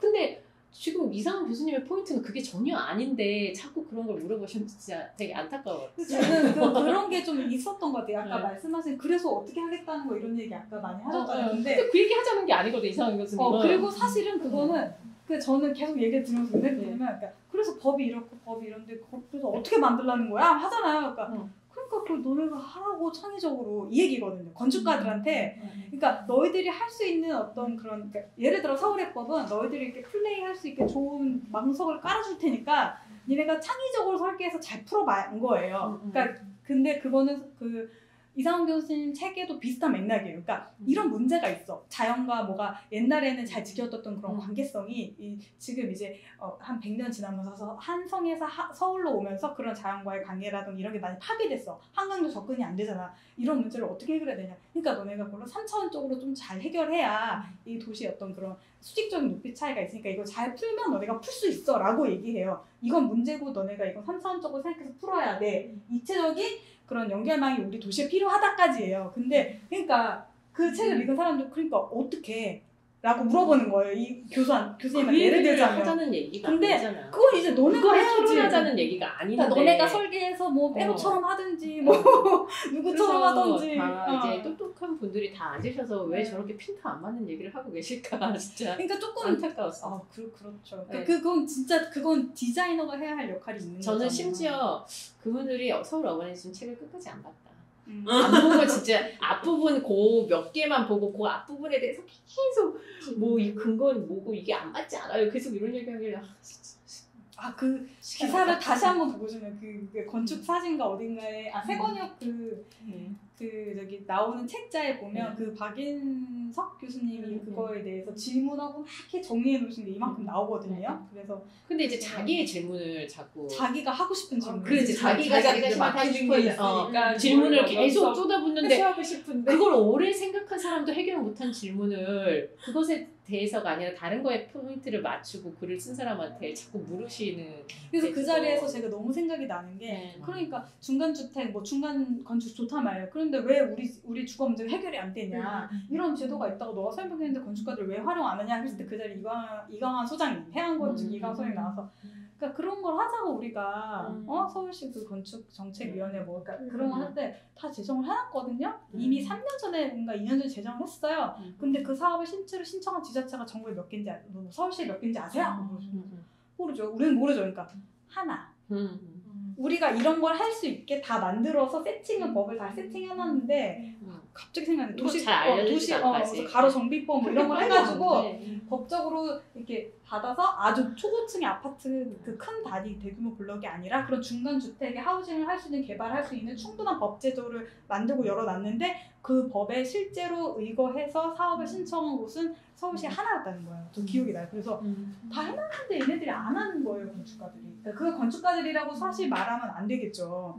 근데 그런 건 잘 알려지지 않았잖아. 그렇죠. 그러니까 생긴 지도 얼마 안 됐고, 자 이제 생겼어. 자 이번 달 다 그거 할 준비해 이럴 수는 없잖아, 사람들이. 그래서 제가 아직 생각나는 게 이 동네 답이 있다 해서 보면 좋은 사례로 만들어준 그 건물들을 보면 강동구, 천호동, 뭐 어디, 뭐 둔촌동 뭐 이런데 다성 뭐 이런 듣도 보도 다 무슨 건설사에서 만든 무슨 주택 있다고 설명을 해서 이게 이 책에 들어와서 좋다고 설명해야 될 사례 건물이 많나? 건축적으로 보면 그냥 동네에 있는 뭐 주거용 오피스텔이랑 비슷하게 생겼단 말이에요. 그래서 이게? 그렇지만 그 이상의 사례는 없었어요. 그러니까 그게 강동구 1호 사례라고 한번 나와서 제가 가봤어요. 이거 너무 참담하다. 이 건물을 보고서는 그런 생각이 드는 거예요. 왜냐면 실제 안에 들어가 보지 않아도 그 평면이 눈에 너무 뻔하게 보이는 거예요. 방 하나 따이는 무슨 오피스텔이나 끼키야 토룸짜리 조그마한 도시형. 근데 그나마도 이런 건설사에서 이렇게 할 때는 내가 법을 이용해서 좋은 건물을 지어라지라고 생각해서 했겠어요? 그냥 그 법을 이용해서 요 건물에서 많이 지으려고 하다 보니까 근거한 법령이 그거였고 그럼 이렇게 지어야겠다라고 해서 했겠지? 그러니까 설계가 그렇게 나왔겠죠. 그러니까 보고 약간 어이가 없었지만 근데 그 사례밖에는 넣을 수 없었다는 이 사실이 너무 가슴이 아팠거든요. 이 책을 보면서. 한국 사람들은 너무 승질이 급해. 그 금방 돈 만들어서 금방 좋은 사례 10개 나올 수는 그러니까 없잖아. 앞에 되게 막 한남동에 뭐 있고 맞아요. 막 우리 번쩍한 게 나왔는데 딱 그 주택 실제로 그걸 지은 사례를 딱 나와서 볼 때 보다가 너무 웃겨가지고 웃음이 확 나왔어요. 이건 좀 너무 참담하지 않냐. 찾고 싶은데요, 그렇지? 이런 거.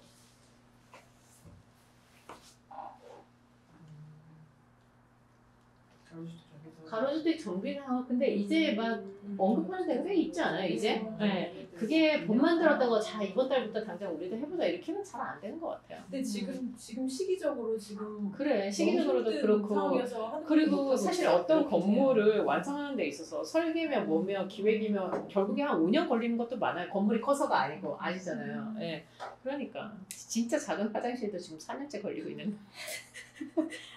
그러니까 사실은 DIY로 만들어요? 왜 이렇게 몰라요. 사실은 어떤 법이 생기고 그게 정착해서 정말 실효성 있는 그게 현실에서 자주 접할 수 있는 좋은 건축으로까지 나올 때까지 시간이 그리고 어떤 규칙과 패턴과 그런 질서가 중요하다고 말씀하셨잖아요. 근데 이제 그게 획일적으로 똑같이 짓자는 그런 말이 아니라 그런 걸 적절한 수준의 베리에이션을 가진 그런 적절한 밀도와 적절한 질서가 그래도 발견될 수 있는 정도의 수준의 도시가 가꿔지려면 그 밑바탕에는 그걸 최소한으로 규제하는 법과 제도가 필요하다. 이 얘기를 저는 하셨다고 생각해요. 그러니까 획일적인 도시를 내가 뭐 만들어야지 뽀르비제처럼 이게 아니라 그러니까 근데 그 최소한의 가이드라인에 대해서 그러니까 사실은 건축가들도 다 잘 모르고 있고 도시 행정하고 도시 계획하시는 분들은 막 용적률 색깔 칠하고 용도 광고 조닝만 하고 이러잖아요. 여기 어떤 형체의 건물이 어떤 식으로 들어갈지까지 생산하면서 이 도시를 만드는 게 아니잖아요. 그러니까 형평성에 맞춰서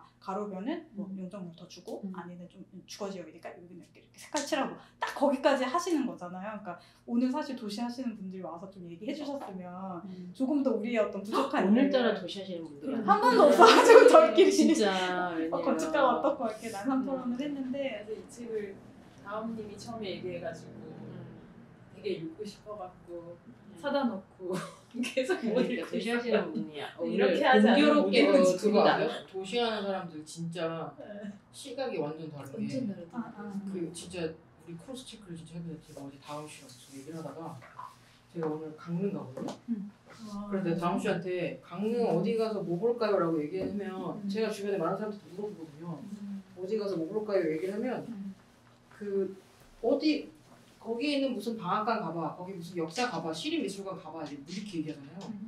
내가 진짜 이게 도시하는 사람과 우리의 차이를 내가 어제 딱 느낀 게 나 무슨 저긴 줄 알았어. 유흥주인 줄 알았어. 무슨 노출을 짜줬나? 보급형 아니 그냥 순간적으로 내가 이거 미리 써 봐봐요. 자 지금 보니까 무슨 경광로 2046 번길 무슨 번길을 가서 그 길을 따라서 어느 지점까지 걷다 보면은 양쪽 면으로 뭐가 보인다. 뭐 이런 식으로. 그리고 진짜 어디서 그래서 거기서 남쪽으로 조금 가다 보면 도보 전용 무슨 다리가 있는데 그 다리를 넘어가면 무슨 공원이 있는데 그 공원 안에 있는 무슨 정인데 거기서 내려다보면 뭐가 보인다. 이런 식으로 나 그래서 내가 이거 봐요. 약간 다음 씨 이거 봐요. 텍스트로? 우리 좀 해주세요. 저도 그래서 나도 강릉 가서 저도 답변 좀 저도 할게. 너무 궁금한데 아니 강릉 가면 너무 커피 거리나 좀 좋다고 가보고 약간 무슨 이런 거리 그래서 무슨 나 그래서 지금은 뭐 추울 것 같지만 어디 해변에 뭐가 하고 바다를 따라 쭉 올라가니까 뭐 동남쪽으로 뭘 걸어서 무슨 2046번 길을 간 다음에 무슨 통영을 하면 무슨 거기는 그거 찾아봐야지. 그거는 무슨 철도를 기억하려고 지하한 나는 다음에 거기를 지금 무슨 거리로 한 건데 그렇게 거리를 보는 거야 이 사람은. 그래서 그냥 텍스트 우리는 막 지도에 집어를 찍어서 여기 가봐 라고 하는구나. 한 5개 찍었지. 그리고 약간 마감제 특이해. 경 무슨 길? 막 무슨 막 그렇게 하는데 아 이걸 이제 경험으로 2040번 길에 무슨 7사장등이 붙어있는 저 뭐죠 뭐 어쨌든 그래서 아 이게 도시와 건축을 하는 사람들의 진짜 차이구나. 있어. 인테리어 하는 사람들한테 또 물어보면 다르거든요. 이태리아 내가 근데 지난번에도 공주에 갔을 때 다운 씨한테 이걸 물어봤을 때 특이점을 느꼈거든요. 여기서 그걸 본 다음에 언덕길을 따라서 어디 올라간 다음에 뭐를 봐라. 그럼 거기는 가면 안 보여요 사실은. 가면은 여기는 뭐 몇 년도 오래된 그런 옛날에 무슨 도시였고 무슨 역사가 있다 가면 안 보이잖아. 그 역사가 있었는지. 도로 관아 있는데 이쪽이네요. 7사당 그러니까 약간 이런 식으로 연결돼 너무 있고. 재밌다. 방앗간 봉봉방앗간 혹시 거기 계신 건가?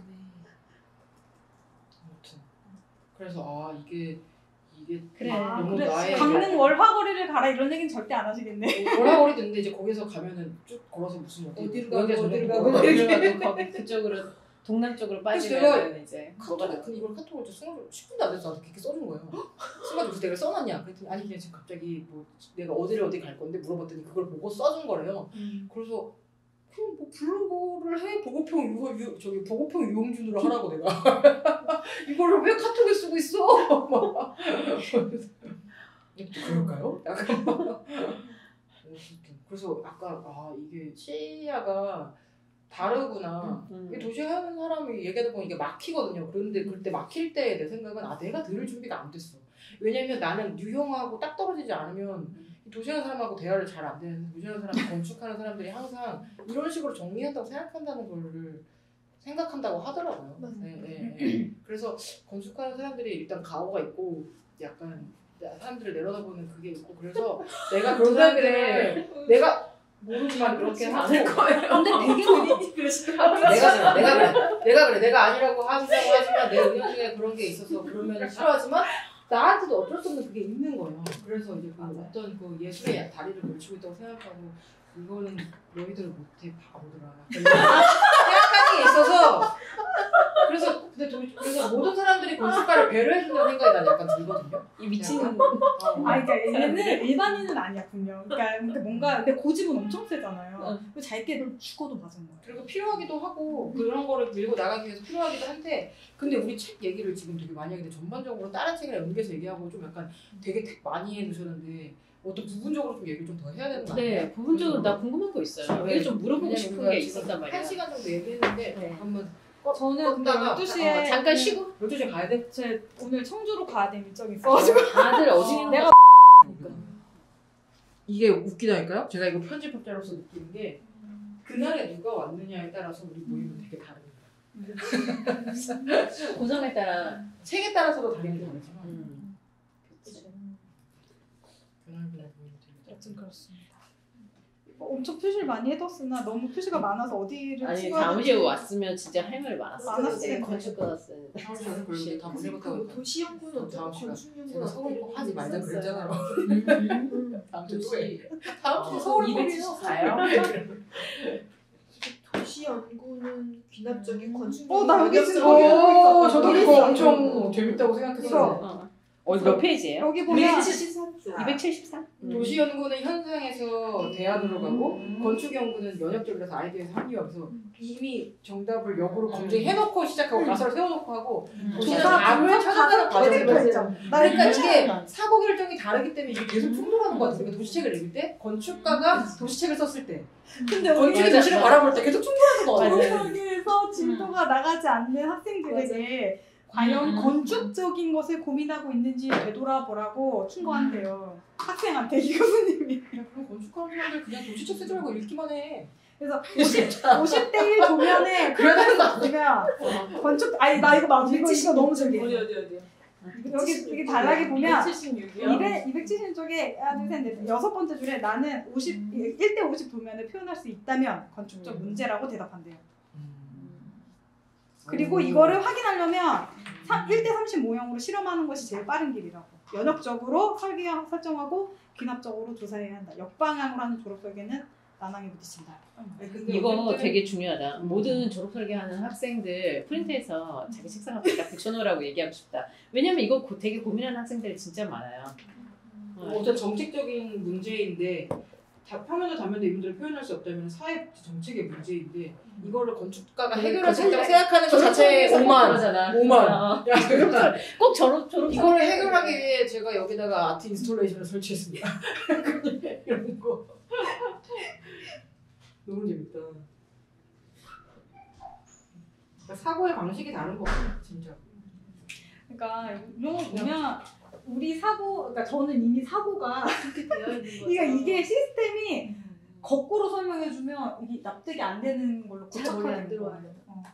근데 이게 좋은 걸 수도 있고 나쁜 근데 아마 우리 말고는 이렇게 하지 않을 거예요. 그러니까 왜냐면 제가 그 서울업 해법이랑 할 때 이런 책들을 막 할 때 그냥 쓱 지나가는 말로 다른 도시 연구들은 안 이렇다니까 이런 얘기를 막 하셨거든요, 교수님들이. 그러면 내가 모르는, 그러니까 건축 분야에서 건축가가 이렇게 서술하는 전반적인 도시와 건축에 대한 이해 접근 방식과 일반적으로 도시에서 사회학과, 도시사회학과나 그러니까 뭐 사회학과나 아니면 뭐 이런 데서 말하는 도시에 대한 접근법이 어떻게 다르지? 도시계획자는 또 어떻게 다르게 하는지 난 잘 모르겠는데 그거랑 우리는 정말 다른 접근이라고 얘기를 하시더라고요. 근데 어떻게 다른지 제가 잘 몰랐었거든요, 그때는.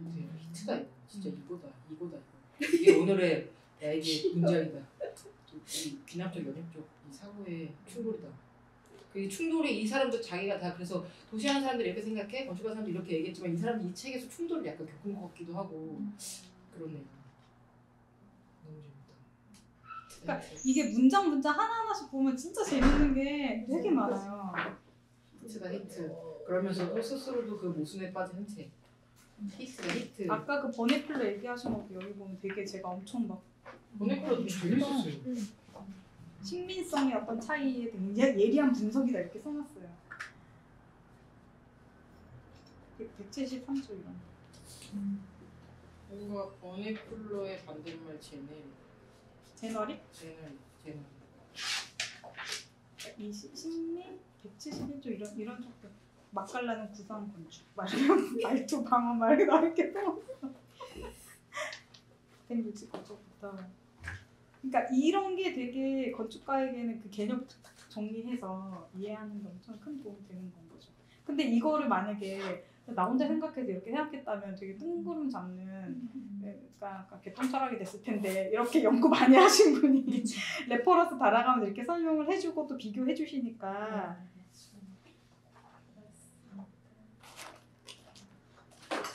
김재현 선생님 궁금하신 거 빨리. 나 궁금한 거야. 저 껍데기 손 떨어져서 들어. 단도 해별을 했구나 제가. 이 40페이지에 보면 이문적으로 수로를 연결하지 않았기 때문에 도로 역시 경사 반대편 도로와 연결할 수 없다. 맞다른 골목길이 생기고 도로망은 가지와 줄기 모양의 나무 구조를 띠게 되었다. 뭐라고요? 40페이지 듣고 이제 인사동에 대해서 얘기를 하고 있어요. 네. 근데 구원말 앞페이지는 이제 구원말 인사동은 세 가지 특징이 있는데 인사동 길을 따라서 양측에 하수구가 있고 그리고 필지는 크기와 모양이 들쑥날쑥하고 부정형인데 안으로 들어갈수록 필지가 커지고 이것까지 우리가 다른 책에서도 봤잖아요. 내용은 이미 본 내용인데 쭉 하다가 갑자기 인공적으로 수로를 연결하지 않기 때문에 도로 역시 경사 반대편 도로와 연결할 수 없었다가 대체 뭔 소린지 이해할 수가 없고 그리고 저는 이제 이게 수로를 연결하고 뭐가 잘 모르겠고 그리고 뭐 필지의 크기, 모양 이런 걸 얘기를 하시면서 인사동 길 주변이 아니라 이 큰 필지들이 안으로 들어간 이유에 대해서 뭐 좀 너저분한 도시의 일상 공간에서 물러난 곳을 선점했을 것이다 뭐 이런 얘기를 하는데 그렇다기보다는 원래 하천이나 물 흐르는 데서 좀 떨어져서 좋은 필지는 배치하는 게 맞지 않나? 그게 너저분한 길이 되기 전에도 이미 이 필지는 이 가운데 있었을 것 같은데 뭐 이런 생각해서 좀 궁금했고 그 다음에 이제 42페이지에 보면 아까 제가 말씀드린 거 이 문장은 도대체 안팎의 경제적 가치가 역전되고 양극화되면서 서울 도심부는 겉으로는 침체한 것처럼 보이지만 어떤 의미에서 그 실상은 토지주 개발자 서울시 간의 팽팽한 부동산 삿바 싸움이 진행되고 있다. 뭐 도대체 갑자기 이 얘기? 서울 도심부는 더 침체한 거죠. 그러니까 예전에는 안쪽에 있었던 그런 그 큰 필지를 차지한 어떤 좋은 그 건물들이 사실은 옛날엔 더 경제적 가치가 높았는데 이제 이 바깥으로 쭉 하면서 도로 가장자리를 차지했던 건물들이 비싼 노른자 땅이 되니까 경제적 가치가 역전된 거고. 그래서 그렇죠. 그건 이해했어. 도심부는 근데? 겉으로는 침체한 것처럼 보이지만 실상 그러니까 이게 쉽게 개발하기 너무 경제적 가치가 크니까 그런 거 아닐까요? 서울 도심부는 겉으로는 그러니까 그걸 왜 침체라고 말하냐고. 벌써 이 가치가 있잖아. 침체라고 저는 변화가 없는 것처럼 보이지만 상가 이런 데가 보이는 거 진짜 보이는 거. 종로 이런 데들 보면 좀 되게 물리적으로 그냥 변화가 없이 계속 똑같고 서울 오히려 도심부는 홍대나 이런 데들은 끊임없이 막 변화되고 막 하는데 그러니까 그게 사실 그 안에서 되게 팽팽하게 그 법이랑 돼 있다 보니까 못 움직이고 있다. 그러면 변화가 없는 것처럼 보이지만 이렇게 해야죠. 침체라는 단어부터가 그러니까 왜냐면 그냥 그 건물 자체가 낙후돼서 그러니까 리모델링 하는 경우도 있지만 특히 인사동이나 이런 데 겉에 건물 보면 이렇게 쪼개져가지고 옛날식의 그 인면이 그냥 그대로 쓰고 있는 건물들이 많잖아요. 그러니까 그런 의미에서 낙후하고 침체되어 있는 것처럼 보이지만 그리고 그런 건물들도 아시겠지만 1, 2층 제외하고 3, 4층 거의 임대 잘 안 되는 것이죠. 그리고 합벽이기 때문에 쉽게 다 부수지도 못하고 여기만 특수하게 합벽을 허용해준 구간들이잖아. 이런 구간들이 그것도 사실 처음에 놀리는 그 주택 공급 위해서 그렇게 풀어줬던 건데 무슨 책이래? 책은 그 주택 공급이랑 올림픽 뭐 예, 그거랑 예. 그때 70년대 한시적으로 잠깐 열어줬을 때 서울역을 비롯한 그런 쭉 종로 일대에 있는 그런 건물들이 다 그런 식으로 개발이 일시적으로 됐으니까 그런 의미로 그래서 사실 이 초반부 한양도성을 얘기하는 부분에는 솔직히 읽을 때 슬픔이 하나도 없다 생각해서 읽었어. 교수님 죄송해요. 나 이거 누가 다큐로 정리해주면 좋겠거든. 너무 재밌다. 영상으로 보고 싶다고. 뒤에 근거로 막 서울이 막 바뀌고 막 그 아파트 막 올라오고 막 강남대로가 막 개발되고 도로가 막 격자로 짜게지고 막 이런 거. 재밌을 것 같아. 그런 거 누가 한 30분 이거 글자로 보니까 이거 잘 안 되는 게 많죠. 있을 거야. 사실 서울 역사 뭐 박물관 이런 데 가면 있을 것 같은데. 머리 생겨서 있다고 누가 딱 이 서울 지도 딱 해놓고 거기서 어디 한양도성 뭐 어떻게 되고 막 저는 근데 개발되고 이런 거 하나씩. 그거 좀 재밌지 않았어요? 저는 일본은 되게 그에 비하면 되게 정돈된 느낌 있잖아요. 통일되어 있고 정돈되어 있고 질서가 느껴지고 그러니까 사람들이 한국에 왔을 때 여기는 제가 그 문장에서 시작하잖아. 서울 어바니즘도 그 수입을 헤르조그가 와가지고 왜 이렇게 정돈이 안 왜 안 되냐. 됐어? 기근한데 간판 얘기. 일본 보면 그런 얘기 안 했을 것 같은 거예요. 그렇죠. 그 사람들에게 그 아시아 도시의 어떤 기준 같은 건 사실 일본이나 중국인 경우가 많은데 제가 사실 중국은 뭐 이렇게 방문해본 경험이 없어서 잘 모르겠어요. 규모도 우리랑은 좀 다를 것 같고. 근데 일본 도쿄나 아니면 오사카나 우에는 도쿄 이런 데 가면 굉장히 정연하잖아요. 진짜.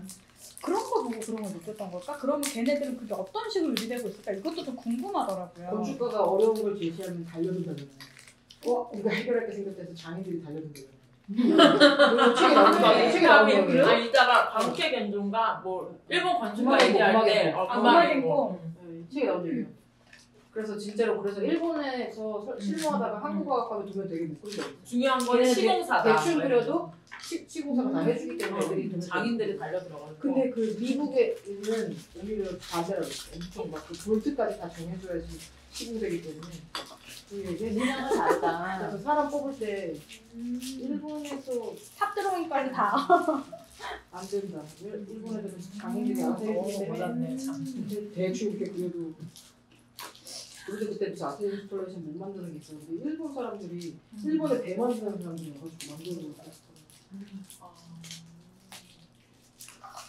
그런 거 생각하면 광기 어린이로 와가지고 만들어. 그래서 디자인이 달랐군요. 뭐가? 그러니까 그런 평범한 집들의 디테일도 동네 간판업자도 장인정신을 갖고 하니까 집들이 다 인사해줘. 우리 왜 그런 장인정신 없어? 기계로 빨리빨리 해야 되니까. 당연히 저런 전쟁을 겪었잖아. 그리고 그런 거 연연하지 않아. 우리는 호방한 거야. 이런 디테일을 우리 연연하지 않아. 그러니까 저는 되게 재밌었던 게 수재와 장인이라 제가 요즘 성수동 연구할 때 수재와 장인이라 그러면 수재화를 시작부터 끝까지 다 만들 것 같잖아요. 근데 절대 우리나라에 그런 장인이 없어요. 수재화가 어떤 식으로 생각되냐면 공정별로 다 공장이 나뉘어져 있고 굉장히 영세한 공장들이 나뉘어 있기 때문에 그 단계마다 장인이 있는 거예요. 그러니까 본 뜨는 장인, 밑에만 하는 장인, 위에 그 가죽만 하는 장인, 그리고 피니시랑이랑 하여튼 몸만 하는 장인. 그러니까 이 각 공정별로 다 장인이 따로 있기 때문에 그래서 그걸 다 돌아야 되는데 이 산업이 침체가 되면 그 중에 어디 한 군데가 뻥큼할 수 있잖아요. 그럼 다 못하네. 그러니까 어느 공장이 자꾸 사라지는 건 거죠. 그리고 이제 기계로 되게 대체가 많이 됐기 때문에 사실상 근데 그 수제화 하시는 분들이 그렇게 얘기를 하셨어요. 우리 사실 장인이라고 말하지 말고 장인이라는 표현이 맞는 건지 모르겠다. 왜냐면 시작부터 끝까지 다 하지 않기 때문에. 그러니까 아니 그것도 장인이지.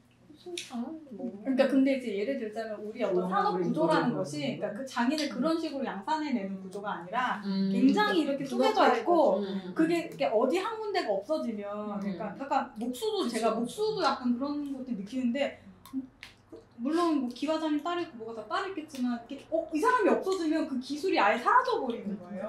전체가 다 그냥 영향을 받은. 그러니까 그거 하나 없어졌을 뿐인데 그게 좀 통으로 완성을 할 수 없는 어떤 그런 구조가 그러니까 우리랑 일본이랑 조금 다른 식으로 이런 그 산업에 있어서 장인을 양성이라고까지 표현하지 못하겠지만 약간 그런 차이가 있지 않을까. 그러니까 요리를 되게 잘하는데 예를 들어서 반죽만 떼와 밀가루를 그러니까 일본은 자기들이 직접 생산해서 그걸 가지고 끝까지 공정을 다 하잖아요. 그래서 간장 만들 때 얘네 되게 진심이잖아요. 간장.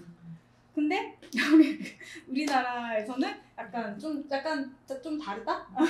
핸드메이드의 과정도 잘 과정도 믿기 때문에 가능한 구조 아닐까요? 좋은 삼겹살을 잘 만들어요. 삼겹살을 믿을 수 있기 때문에 못 믿으면 내가 처음부터 끝까지 다 해야 돼.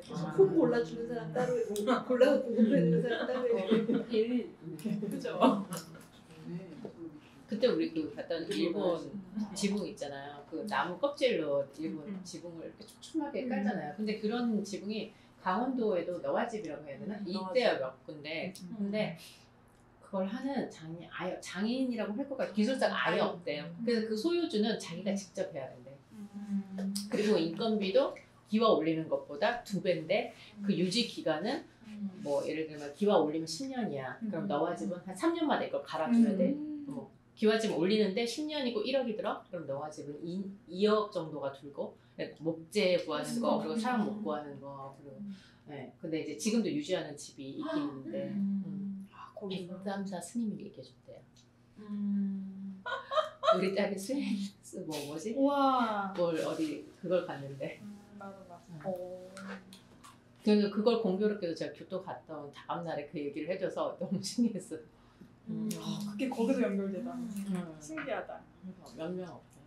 근데 진짜 저 되게 감탄하고 왔어요. 일본 가서 봤을 때 그쵸. 디테일이나 이런 게 막 그래서 우리 약간 밑에 사람들처럼 막 계속 이렇게 막 지붕에 붙어가지고 아무도 안 보는데 막 쓰러져가는 지붕 모양 같아서 이게 여겠네.